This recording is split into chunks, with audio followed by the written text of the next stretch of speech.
ዶክተር እርብቃና ዲና ተያያዙ። ዲና ስንት ብር ተከፍሎሽ ነው የምታቃጥሪው? አንቺ አቃጣሪ እገልሻለሁ በማለት አንቋ ይዟት እያለ አብርሃም ይመጣል። አብርሃምም ምን እየሆናችሁ ነው ያላችሁት በማለት ሲያገላግላቸውም ዲና ልቀቀኝ እገላታለሁ በማለት ኃይል ቃል እየተጠቀመች አብርሃምን ገፍትራ ልደበድባ ስትል አብርሃምም ከዚህም በኋላ ከነካሻት ጸብ ከኔ ጋር ነው በማለት ሲላትም ዲና እጅግ ደንግጣለች። ሆኖም ንጹህ ዳቦ ልትጎዛ ስትወጣ ቁልጭ ከዲቦራ ጋር እየተሳሳመ ስታይ እጅግ ደንግጣ ትገኛለች። አብርሃምም የሳቤላ ህመም ስለጸናባት እጅግ ተጨንቆ እያለቀሰ ይገኛል። ሰላም ፋሚሊዎቼ፣ ሰላማችሁ ይብዛ። ቀጣዩን ክፍል ይዤ ቀርብ ያለው በባለፈው ክፍል ዲና አልጋ ላይ በመቀመጥ ደውል እንጂ ለምንድነው የማትደውለው? ደውለህ የማትናገረው? እያለች እጅግ ተጨንቋ ብቻዋን እያወራች እያለ አብርሃምም በሩን ከፍቶ እንደገባ ነበር ክፍሉ የተጠናቀቀው። ሆኖም አብርሃም ዲናን ይመለከታትና ምንድነው የደበቀችኝ ያልነገረችኝ ነገር? እጅግ ያስጨነቃት ነገር አለ። በጣም ተጨንቋ ትገኛለች። ምን እየተፈጠረ ነው? ከኔ የደበቀችው ነገር ምንድን ነው? አሁን በዚህ በጭንቀቷ ባናግራት ምንም አይነት ጥቅም የለውም። ስለዚህ በኋላ ላይ አናግራታለሁ በማለትም ዲናን ትቷት ይሄዳል። ዲናም ደውል እያለች ከብቻዋን እያወራች ትገኛለች። ሆኖም አብርሃም ወደ እርብቃ ጋር ይሄዳል። እርብቃንም ያያትና ምነው ዶክተር እርብቃ ተጨንቀሻል ብሎ ሲላትም አይ ምንም አልተጨነኩም በማለት ምላሿን ትመልስለታለች። አይ በቅድሙ ነገር ተጨንቀሽ ካለሽ ብሎ ይላታል። እሷም ምንም የተጨነኩት ነገር የለም አብርሃም አመሰግናለሁ በማለትም ስትለው ይቅርታ አድርጊልኝና ሚያስጨንቅሽ ከሆነ እዚህ እንዳይመጣ ማድረግ እችላለሁ በማለትም ይጠይቃታል። አይ ችግር የለውም ይምጣ ብላ ትለዋለች። እኔ ምልሽ አንድ ጥያቄ ብጠይቅሽ ቅር ይልሻል ወይ በማለት ጠይቃታል። እሷም ምንም ቅር የሚለኝ ነገር የለም፣ መጠየቅ የምትፈልገውን ሁሉ ጠይቀኝ ትለዋለች። እሷም እንግዲህ ጠይቀኝ ካለችው በኋላ እሱም እውነት ይሄ ልጅ ዘመድሽ ነው ወይስ ፍቅረኛሽ ብሎ ይላታል። እሷም ዝም ስትለው ደህና ፍቅረኛሞች ነው እንጂ የምትመስሉት ዘመድ አትመስሉም በማለትም ምላሹን ይሰጣታል። እሷም እንግዲህ ያንን በተናገራትም ሰዓት እንዴት ነው እሱ ብላ እጅግ ትገረምና ዝም ትላለች። ሆኖም እንግዲህ ዲና እንደዛ እየተጨነቀችና እየተጠበበች ለምን አትደውልም? ወንድ ከሆንክ ደውል እያለች እንግዲህ ስልኩን ይዟ ነበረ። ሆኖም እናትየው ጋር ትደውልና በቅርብ ያወጣውለት ሰው የምታውቂ ሰው አለ ወይ? ከሩቅም ከሆነ የምታውቂ ሲም ካርድ ያወጣውለት ብላ ስትጠይቃትም ልጄ እኔ አላቅም አንቺ የምታውቂ ከሆነ ነው እንጂ ብላ ትላታለች። እኔ የማቅ ቢሆን ኖሮማ ለምንድን ነው የምደውልልሽ? ምንም የማቀው ነገር የለም በማለትም እንግዲህ ትናገራታለች። እሷም እኔ ምኖኝ ነው እናቴ ጋር ሲጀመር መደወል አልነበረብኝም እያለች እንግዲህ ብቻዋን እያወራችም ሳለ ሆኖም እንግዲህ በዛ አይነት እያወራችም እያለ ኤፍሬም ይደውልላታል። ኤፍሬምም ይደውልላትና 500,000 ብር በዚች 2 ቀን እንድሰጭኝ እፈልጋለሁ ዲና ብሎ ይላታል። እሷም እንደዛ በሚላትም ሰዓት እጅግ ትደነግጥና የምን 500,000 ብር ነው የምሰጥ ብላ አሹፋበት ስልኩን ጆሮ ላይ ትዘጋለች። ስልኩንም ጆሮ ላይ በዘጋችበት ሰዓት እሱም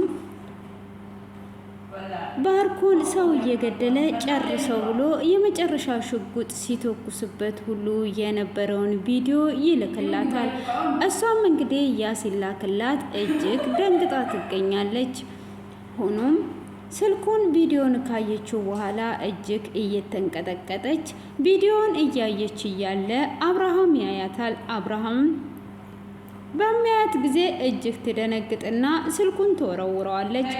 እሷም ስልኩን ከወረወረችውም በኋላ ምንድነው እየተከሰተ ያለው ምንድነው እሱ በማለትም እጅግ ትደነግጥና ስልኩንም ከወረወረች በኋላ አብርሃምም እንግዲህ ያንን ስልክ ያነሳዋል። እሷም እየተንቀጠቀጠች ትቀመጣለች። ይሄ ሰው ማን ነው ይሄንን ሊያደርግ የሚችለው እያለችም እያሰበች ትገኛለች። ሆኖም እንግዲህ ሳቢላ ዛሬ ላይ ህመሟ ብሶባት ይገኛል። አብርሃምም ወደ ክፍሏ ሲገባ እራሷን አሟት ነበረ። ምን ሆነሻል ብሎ ካቀፋትም በኋላ ዶክተሩ ያለውን ነገር ያስታውሳል። ቶሎ ሕክምናውን ካላደረገች እየባሰባት ይመጣል ያለውን ያስታውስና ምን ይሻለኛል፣ እንዴትስ ነው ማድረግ ያለብኝ በማለት እንግዲህ እያሰበ ይገኛል ማለት ነው። ሆኖም እንግዲህ ዶክተር እርብቃም ጭንቀት ውስጥ ትገኛለች። ለኤፍሬም ደጋግማ እየደወለችለት ግን ስልኩ ጥሪ አይቀበልም ይላል ማለት ነው። አብርሃምም እንግዲህ ሳቤላን አይቶ እጅግ ካዘነም በኋላ በይ የቤት ስራሽን ስሪ ብሎ ሲላትም የቤት ስራዬን ሰርቼ ትምህርት ቤት ሄዳለሁ ብላ ስትልም ትምህርት ቤት አትሄጅም፣ እኔ ሄጄ ለሚስ እነግራታለሁ በማለት ትምህርት ቤት እንደማትሄድ ያደርጋታል። ሆኖም እንግዲህ በዚህ አይነት ሁኔታም ቢሆን እጅግ ተጨንቆና ተጠቦ ነው የሚገኘው ማለት ነው። ምን እየተፈጠረ እንዳለ ግራ ገብቶታል። እንግዲህ አሁን ላይ ባርኮንም ታስሯል። ይህንንም ቤት እንዴት ልሸጠው እችላለሁ? ዋጋ ቀንሼ እንኳን በወረደ ዋጋ እሸጠው ነበር። ሆኖም ግን መሸጥ አልችልም። እንዴትስ አድርጌ ልሸጠው እችላለሁኝ? አሁን ላይ ባርኮን አጠገቤ ጋር የለም፣ ምን ይሻለኛል? በማለትም በመጨነቅ ይገኛል። ሆኖም እንግዲህ ይህንን ቤት ለመሸጥ ሁሉንም ነገር እጅግ ከብዶበት እየተገኘ ይገኛል ማለት ነው። ሆኖም አብርሃም እንግዲህ የሚያስበው ለሱ ባርኮን መልካም ሰው ሆኖ ቤቱን ለመሸጥ ዋጋ እየከፈለለት ያለ ሰው ነው የመሰለው። ስለዚህ ባርኮን ታስሯልና እንዴት አደርጋለሁ? ምን ይሻለኛል? በማለት እየተጨነቀም የነበረው ባርኮን እንግዲህ ለሱ ጥሩና መልካም ሰው ለሱ ለልጁ ለማዳን ዋጋ እየከፈለ ያለ ሰው ስለመሰለው እንግዲህ በዚህ አይነት ሁኔታ እያሰበ ይገኛል ማለት ነው። ሆኖም እሱ ተጨንቆ ከክፍሉ እየወጣ እያለ ንጹም ወደ ሱቅ ዳቦ ለመግዛት ልትወጣ ነበረ። ወዴት ነው የምትሄጂው ብሎ ሲላትም ዳቦ ለመግዛት እየወጣው ነው በማለት ስትናገረው እሱም ለኔም ፍራፍሬ ገዝተሽ ነው የበዛው በማለት ብር ይሰጣታል። ሆኖም እሺ በማለት ትታዘዝና ትሄዳለች። እንግዲህ አብርሃምም እንዴት አድርጎ ቤቱን እንደሚሸጥ እየተጨነቀ እሷም ወደ ውጪ ትወጣለች። እንግዲህ ወደ ውጭም እንደወጣች ቁልጭም እንግዲህ ከዲቦራ ጋር መንገድ ላይ ነበሩ። ይሄንን እንግዲህ መንገድ ላይ የሆኑት ንጹን አስቀንቶ ወደ ራሱ ለመመለስ ባቀደው መሰረት እንግዲህ አብረው ውጪ ላይ ነበሩ። ሆኖም ንጹህ ስትመጣ እንያያዝና እናስቀናታለን፣ ከዛን ከቀናች በኋላ እንግዲህ ወደ እኔ ትመጣለች ብሎ በማሰቡ በዚህ አይነት ነገር ይስማማሉ። እንግዲህ ያንንም በመስማማቷ እሱም እንደዛ ልክ እሷ በምትመጣበት ሰዓት ላይ ትጠብቅና እንግዲህ ታቅፈዋለች። በምታቅፈው ሰዓትም ንጹህ እየተናደደች ትመጣለች። እኔ ለምንድን ነው የምናደደው? ምን አናደደኝ? በማለትም እንግዲህ ብትሆንም እየተናደደች ታያታለች ማለት ነው። እንግዲህ ያንንም እየተናደደችም ባየቻትም ሰዓት እሷም እንደዛ በምታደርግ በቃ እኔ ቶሎ ብዬ ሊሄድ በማለት አለፍ ልትል ስትል እሷም አውቋ እንደ መሳም ትስመዋለች ማለት ነው። በምትስመው ሰዓትም ንጹህ እጅግ በጣም ትናደድና ቀጥ ብላ ትቆማለች። ከዛን እንግዲህ ቁልጭም ባክሽ ቶሎ ንገሪኝ፣ እንዳትጨነቅ፣ ምን እየሆነች ነው ያለችው? ተመለሰች ወይስ እንዴት ነው? ተቆጣች? እንዴት ነው እየተነፈሰችስ ያለችው ብሎ ይጠይቃታል። እንዴ እስከ መተንፈሷ ድረስ ነው የምታውቃት? በማለትም ስትጠይቀው አዎ አንቺ መቼ ይገባሻል? ፍቅር እንዴት እንደሆነ አፍቅሬ ስለማታቂ አይገባሽም ብሎ ይላታል። ከዛን እሷም አሁን ቆማለች፣ ተናዷለች ብሎ ትለዋለች። ምን እያደረግሽ ነው ያለሽው? ጭራሹኑ እንዴት ነው ልታሳጭኝ ነው እንዴ? እኔ አስቀንቼ ወደ ራሴ እመልሳለሁ ስል አንቺ ልታሳጭኝ ነው? እንዴት ነው እሷ ጋር የምትስሚኝ? እንዴት ነው እንደዚህ የምታደርጊው? በማለትም ሲላት እኔ ያደረኩት ለአንተ ብዬ ነው፣ ወደ አንተ እንድትመለስ ቀንቷ እንድትመጣ ብዬ ነው እንጂ ሌላ ነገር አይደለም ብላ ትለዋለች። ንጹም እንግዲህ እጅግ በጣም በመናደር ስሜታዊ ትሆንና ግዢ የተባለችውን ንብረት ረስቷ ወደ ቤት ትመለሳለች። እየተመለሰችም እያለ ለምንድን ነው የማልደውልለት? መደወል አለብኝ። እንዴት ነው የሚዋሸኝ? እንዴት ከእሷ ጋራ ይሆናል? እንዴትስ ብላ እጅግ በጣም በመናደድ እንግዲህ እየሮጠች እየሄደች ሳለ መደወል እንዳለባት ይሰማታል። ቁልጭም እንግዲህ ዲቦራን ለምንድን ነው እንደዚህ ያደረግሽው? አሁን ከሷ ለያየሽኝ ማለት ነው ብሎ ሲላትም አሁን ጠብቅ፣ አሁኑኑ ትደውልልሃለች፣ ምንም ነገር እንዳትጨናነቅ ብላ ትለዋለች። እንደዛ ከሆነማ ችግር የለውም፣ እንዴት እንደዚህ ይሆናል?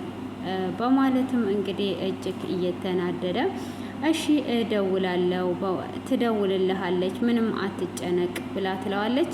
እሱም እንግዲህ አትደውልልኝም እያለ እየተወራረዱ እያለ ያኔውኑ እንግዲህ ንጹህ ትደውላለች። ስትደውልም እንግዲህ ምን ልበላት በማለትም እንግዲህ ከእሷ ጋር እንዳልሆነና ውሸት ሊዋሻት ነበረ። ሆኖም እንዳትዋሻ ከኔ ጋር እንደነበርክ ንገራት ብላ ትለዋለች። እሱም እንግዲህ ዲቦራን ሊሸኛት ወደ እናተ ሰፈር መጥቼ እናተ ሰፈር ነው ያለሁት ብላ ትለዋል ብሎ ይመልስላታል። በዛም እንግዲህ እንደ ቀናች ያውቃል። ከዛን እንግዲህ ዲቦራም አየክ አይደለ ብላ ትለዋለች። ከዛሬ ጀምሮ አንቺ በምትኝ ነው የምስማማው፣ አንቺ የምትኝን ሁሉ አደርጋለሁ። አሁን ወደ እኔ ትመጣለች፣ ወደ እኔ ትመለሳለች ማለት ነው ብሎ ይላታል። እሷም አዎ አሁን ላይ በቃ ወደ አንተ ትመጣለች፣ ትመለሳለች፣ ምንም ነገር እንዳታስብ ትለዋለች። እሱም እንግዲህ በደስታ ወደ እኔ ትመጣለች የሚለውን እያሰበ ይገኛል ማለት ነው። ሆኖም በስተ መጨረሻ ላይ እኔ ከዛሬ ቀን ጀምሮ አንቺ የምትኝን ብቻ ነው የማደርገው ብሎ ይላታል። እሷም እንግዲህ እሺ እኔ የምለውን ብቻ የምታደርግ ከሆነ የምታደርገውን እነግርሃለሁ ብላ ትለዋለች። እሱም ምንድን ነው የማደርገው ንገሪኝ፣ ከዛሬ ጀምሮ ከአንቺ ትዕዛዝ አልወጣም፣ እስከ ዛሬ ላጠፋሁት ይቅርታ በመባባል ይጠያየቃሉ ማለት ነው። እንግዲህ ይህንን ነገር እንደዛ ከሆነ በጣም ጥሩ ሀሳብ ነው በማለት እንግዲህ ይቅርታ ይደራረጉና ከዛሬ ጀምሮ እንግዲህ በዲቦራ እንደሚመራ ሁሉም ነገር እየተሳካልኝ ነው በማለት በሷ ይስማማል ማለት ነው። እንግዲህ በሷ ከተስማማም በኋላ እሷ ምን ትለዋለች? ስልክ ለተወሰነ ቀን እንድትዘጋ እፈልጋለሁ ብላ ትለዋለች። ለምንድን ነው ምዘጋው በማለትም ሲል እንዴ ከትዕዛዜ እንደማትወጣ እኮ ነግረኸኝ ነበረ፣ ስለዚህ ስልክን አሁን ትዘጋለህ ብላ ትለዋለች። እሱም እሺ በማለት ይስማማል ማለት ነው። ከዛ ሁለተኛ ትዕዛዜ ደግሞ ድሮ እንደ ልጅነታችን ፊልም አብረን እንድናይ እፈልጋለሁ ብላ ትለዋለች። ይሄ በጣም ቀላል ነው፣ አብረን እናያለን በማለት እንግዲህ ይስማማል ማለት ነው። ሆኖም በዚህ አይነት መልኩ ከተስማማ በኋላ ወደ ፊልም ይሄዳሉ። ቅድም ላይ እሷ እንግዲህ ቁልጭን እንደምታፈቅረው እየተናገረች ነው ያለችው ማለት ነው። ቁልጭን እንግዲህ እንደምታፈቅረው እየተናገረችም ያለችበት ፓርቲ እሱም ፍቅር ምን እንደሆነ አንቺ አይገባሽም፣ ያለውን ነገር ብቻ ተናገሪ እያላት በነበረ ሰዓት እሷም መቼ አንተን ይገባሃል ካለችውም በኋላ እንግዲህ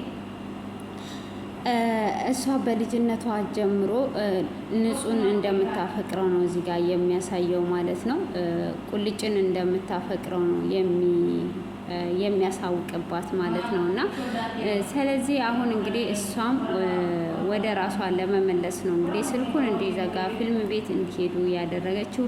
በሳማት እንኳን ያንን እንትን እያለች እየተናገረች እንደዚህ ደስታዋን እያበራች ነበረ ማለት ነው። ሆኖም እንግዲህ አሁን ላይ እሱ ንጹን አስቀናታለሁ እያለ ንጹን ሊያጣት ደርሷል ማለት ነው። በጣም ስለበዛ እንግዲህ ንጹህ ውስጧ እየቆረጠ ይሄዳል። የምትወዱት ሰው ከሌላ ሰው ጋር እየሆነ በሚሄድበት ሰዓት ውስጣችሁ እየቆረጠ ስለሚሄድ ያም እንግዲህ ውስጧ እየቆረጠ ይሄዳል ብዬ ነው እኔ ማስበው ማለት ነው። እንግዲህ በአሁን ላይ ውስጧ እንደሚቆርጥ ምንም አይነት ጥርጣሬ የለንም ማለት ነው። ሆኖም እንግዲህ እሷ ወደ ፊልም ቤት ይሄዳሉ። ንጹም እንግዲህ እየሮጠች ወደ ቤት በምትሄድበትም ሰዓት ምንም አይነት እቃውን አልገዛችም ነበረ። ሆኖም እንግዲህ አብርሃም እንዴ ምን ሆነሻል ንጹህ ብሎ ይላታል። ምን ነው ምንድን ነው ብላ ስትለው የት ነበር የሄድሽው? ከዛ ዳቦ ልገዛ የት አለ ብሎ ሲላት ይቅርታ ረስቼ መጣው በማለት በድጋሚ ልትገዛ እየሄደች ነው። ልጅቷ ምን ሆናለች እያለ እንግዲህ አብርሃምም እየታዘባት ይገኛል ማለት ነው።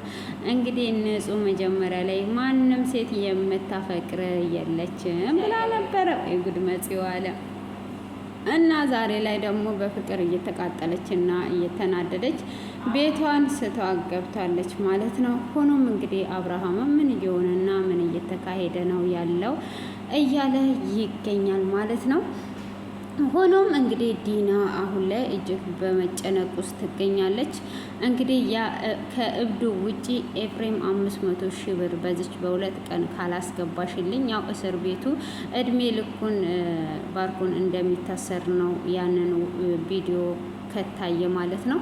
ስለዚህ አሁን ላይ ዲና ምንድን ነው የማደርገው? በፍጹም እድሜ ልኩን መታሰር የለበትም። ይሄን ቀን ለታሰረው ራሱ ጎርቶኛል። ስለዚህ መታሰር የለበትም፣ የሆነ ነገር ማድረግ አለብኝ በማለት እያሰበች ትገኛለች። ሆኖም ስልኳ ወድቆ ነበረ።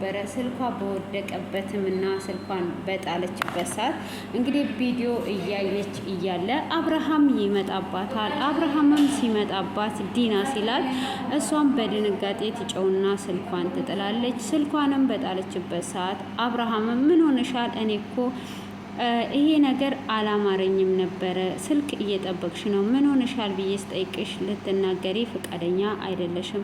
ስለዚህ የሚያስፈራራሽ ሰው አለ ወይ? ምንድን ነው እሱ? በማለትም እንግዲህ እየጠየቃት እሷ ምንም አይነት ምላሽ አልሰጠችውም፣ እየተንቀጠቀጠች ስለነበረ እሱም እንግዲህ ስልኩን ይዞ ወደ መኝታ ክፍል ይገባና ለደንበኛው ይደውልለታል። የሆነ ስልክ አለ። ያንን ስልክ እንግዲህ ስልኩ ተሰብሯል እና ሙሉ ፋይሉን ወደ ሪሞሪ ወይ ወደ ፍሌሽ ገልብጠ ልሰጠኝ ትችላለ ወይ ብሎ ይጠይቀዋል። እሱም ምንም ችግር የለውም ብሎ ሲለውም ስልኩ ግን የኔ አይደለም በማለት ሲነግረው ስልኩ የማንም ከሆነ ምንም ችግር የለውም፣ በምንም ተዘጋ በምንም እኛ መገልበጣችን የማይቀር ነው፣ ሚስጥርክ የተጠበቀ ይሆናል፣ ምንም ነገር አታስብ ብሎ ይለዋል። አብርሃምም እንግዲህ በዚህ ደስተኛ በመሆኑ ዲና እስከ ዛሬ ድረስ የደበቅሽኝን ሁሉ አሁን ደርስበታለሁ በማለት እንግዲህ ፍሌሹ ላይ ለማስገልበጥ ፋይሎቹን እየሄደ ይገኛል። እንግዲህ የዲና ጉድ በቀስቀስ እየወጣ ይገኛል ማለት ነው። ሆኖም እንግዲህ ዲና ይህንን 500,000 ብር እንዴት አድርጌ ነው የምሰጠው? በፍጹም ባሌ መታሰር የለበትም፣ አስወጣዋለሁ፣ በዚሁም ተጎድቻለሁ እያለች ነው። እንግዲህ አሁን ላይ ዲና ከጎና የሚሆን ሰው የለም። በመጀመሪያ እንግዲህ ከባርኮን ጋር ሆኖ ነው ሁሉንም ነገር እያደረጉ የነበሩት። አሁን ባርኮ እንግዲህ በእስር ቤት በመግባቱ ሀሳብ የምታካፍለው ሆነ የምትመካከረው ሰው የለም። ስለዚህ ቆም ብላ ታስብና ይህንን ነገር ያደረገችው ዶክተር እርብቃ ትሆናለች። ሌላ ማን ሊሆን ይችላል? እቺ አቃጣሪ የምታቃጥረው እሷ ናት በማለት እንግዲህ ዶክተር እርብቃን አንቺ ነሽ እያቃጠርሽ ያለሽው፣ ስንት ብር ተከፍሎሽ ነው የምታቃጥሪው? በማለት እንቅ አድርጓት ይዛታለች። ዶክተር እርብቃ ምንድን ነው እሱ? ዲና ልቀቂኝ፣ ምን እየሆንሽ ነው ያለሽው? ብላ እየጮች እያለ አብርሃምም መኝታ ቤት ነበረ። ያንን ጮ ሰምቶ እንግዲህ እየሮጠ ይመጣል። እሱም እየሮጠ ሲመጣ እነሱ ተናንቀው ይገኛሉ። ምን ሆንሻል? ምን እያደረግሽ ነው ያለሽው? በማለትም ሲጠይቃት እንግዲህ እሷም እገላታለሁ፣ እቺን ልጅ እገላታለሁ በማለት እንግዲህ አብርሃምም እያገላገላቸው ሳለ እሷ በጉልበት ልትደበድባት እያለች ነበረ። እንግዲህ ዶክተር እርብቃም ደንግጧ ቆማ ባለችበት እሷም ልትደበድባት ስትል እንግዲህ አብርሃምን አሸንፏ ለመደብደብ እያለች ሳለ ሆኖም እንግዲህ አብርሃም ከዚህም በኋላ ጫፏን ብትነኪያት ጸብ ከኔ ጋር ነው ብሎ ይላታል። እንግዲህ ዲናም እጅግ ደንግጣለች ማለት ነው። እንግዲህ ዲና አሁን ያላሰበችው ነገሮች ውስጥ እየገባች ትገኛለች። እንግዲህ ነገሮችን አስተካክላለሁ፣ የአብርሃምን ንብረት በሙሉ በእጄ አደርጋለሁ ማለት እንግዲህ የተደበቀ ሚስጥራቸው ሁሉ እየወጣ ነው። አሁን እንግዲህ ቀጣይ ላይ አብርሃም ይህንን ስልክ ይዞ ከሄደ ፍሌሽ ውስጥ ሪሞሪ ውስጥ ስልክ ውስጥ ያለውን ወደ ሪሞሪ ካስጫነው ሁሉን ሚስጥር ደረሰበት ማለት ነው። እንግዲህ ኤፍሬምም በባለፈው ባርኮን እንግዲህ ቀጥቅጦ ያንን ብር ስለወሰደበት አሁን እየተበቀለው ይገኛል። እንግዲህ እንዴት አድርጎ ነው የምትከፍልለት የሚለውን ሁሉ ሚስጥሮቿ እንዴት ነው የሚወጡት የሚለውን በጉጉት የምንጠብቀው ይሆናል ማለት ነው። እንግዲህ ቀጣዩ እስክንገናኝ ድረስ መልካም ቆይታ